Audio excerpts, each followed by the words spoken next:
El Chapo Guzman is in prison, and he has a never-ending list of charges against him. Money laundering, drug trafficking, kidnapping, and murder.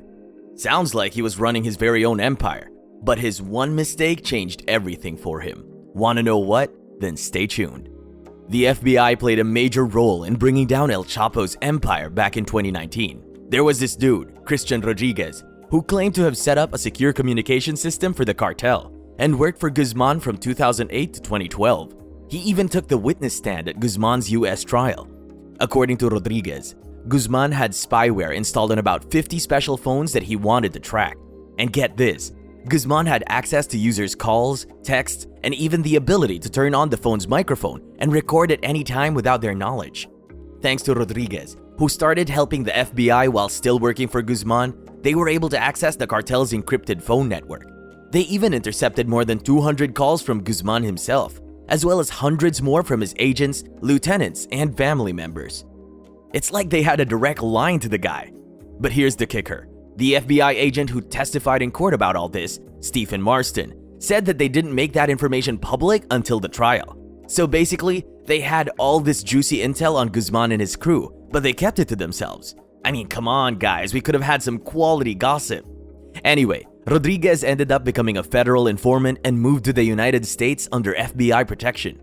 And get this, he even got around the secure network he had set up in Guzman's mountain hideout by fabricating an outage that briefly shut down the network in May 2010. Talk about playing both sides. Rodriguez's boss, Jorge Cifuentes, thought that the servers were down because Rodriguez forgot to renew the lease. But here's where it gets juicy. The FBI was able to listen in on Guzman allegedly negotiating a 6-ton cocaine deal with the members of the FARC guerrilla group. And how did they do it, you ask? Well, it turns out that the outage was staged to force Guzman and his agents to use tampered cell phones. The FBI and Marston wanted full access to Guzman's network, even though the outage was brief, so they gave Rodriguez the order to move the servers for its network to the Netherlands from Canada. Apparently, the encryption laws in Canada had quashed the FBI's search warrants. According to the Dutch publication NL Times, the FBI and the Dutch high-tech crime team collaborated for 18 months to compromise the network and obtain access to the hundreds of calls that served as the foundation of the prosecution's case. That's some serious dedication to the cause. And during the trial, Marston even read out some early 2012 text messages that the FBI had obtained using Guzman's spyware. But Jeffrey Lynchman, one of Guzman's attorneys, cross-examined Marston regarding his recognition of Guzman's voice on recordings.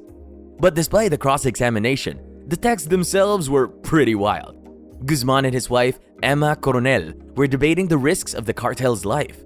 Guzman even advised Coronel to live a normal life when she claimed that law enforcement was keeping an eye on her. And to top it all off, Coronel assured Guzman in one of the messages that the gun he had given her was still in her possession. This dude had BlackBerry phones rigged with some super spy software that would make James Bond blush. And he even used it to spy on everyone, from his own lieutenants to his mistresses and even his wife. Unfortunately for El Chapo, his love of surveillance ultimately led to his downfall. His own wiretaps and spy networks snitched on him to the feds, and he was finally caught coming out of a manhole cover close to a Walmart. A Walmart! Can you believe it? El Chapo, the notorious drug lord, was caught at Walmart. That's like a scene out of a comedy movie. In a pivotal moment during his trial, prosecutors played a phone call between him and one of his cartel operatives, known as Gato. In the call, Guzman can be heard instructing the guy to bribe a commander in the Mexican Federal Police. But it doesn't stop there. They also played a recording where El Chapo was heard bargaining over prices for a 6-ton cocaine deal with a left-wing Colombian guerrilla group. The guy even insisted on dispatching a technician for quality control before paying the 50 grand. Talk about high maintenance. But what sealed his fate was the testimony of one of his Colombian suppliers, Jorge Cifuentes. He spilled the beans and revealed that El Chapo used an IT expert, Christian Rodriguez, to set up a secure communication channel for the entire cartel network. Little did they know that FBI agents were listening in on the conversations. I guess you can't trust anyone these days, not even your own technology. Anyway, the guy's net worth was a whopping $1 billion, but now he's just another inmate serving a life sentence. Every criminal gets exposed in a lawful country, right? Let's just hope he doesn't escape again. And that's been it.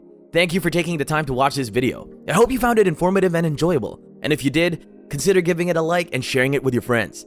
And if you want to see more content like this, don't forget to hit that subscribe button and turn on the notification bell so you never miss an update. Thanks again for watching, and we'll see you at the next one. Until then, peace.